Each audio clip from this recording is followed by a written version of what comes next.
Business is on the ballot this election season. Fixing the economy, a top issue for Americans, from the growing cost of living to the rising risk of recession. We have two reports this afternoon. Robert Frank is looking at the billionaires putting their mark on the midterms, and Elon Moy is in Arizona, the epicenter of every hot button issue in American politics right now. We begin with Robert. Morgan, billionaires spending a record $880 million in the midterms. That's up 44% from 2018, and their spending could hit $1 billion by Tuesday. That's according to Americans for Tax Fairness. Billionaires funded both Republicans and Democrats, but they favored the GOP by 3-2. One of every $10 spent on political action committees or PACs came from a billionaire. The top spender is George Soros. He spent $128 million, most of that on a super PAC called Democracy 2 that funds largely Democratic candidates.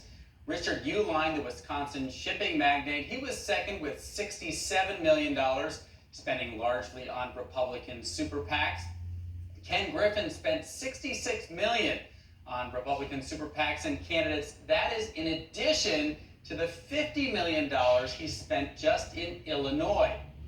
And the new money bags in politics is Sam Bankman-Fried, the crypto king, spending $40 million this cycle to fund candidates who are friendly to crypto regulation. Of the 18 Democratic primary candidates he funded, 16 of them won, so good ROI for him.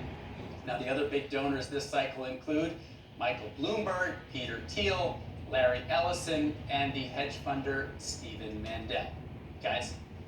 So it's kind of like, I mean, that's the usual suspects, right? To quote the movie, Robert Frank, in terms of big political spending, is there any sign at any time that there will be eventually some sort of cap on this kind of spending? Because this kind of spending, whichever party you're in, right? Political parties are now just billion-dollar corporations, both of them really. And people get suspicious. Money in politics, peas and carrots, is actually apparently what Forrest Gump said, Robert. Yeah.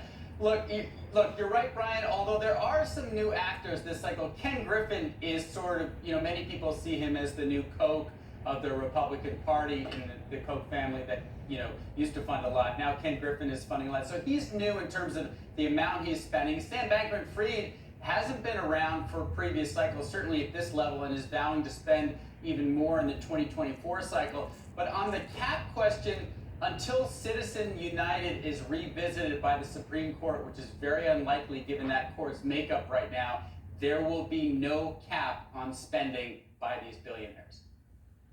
Robert Frank, thank you very much. All right, now to a different tack in politics and along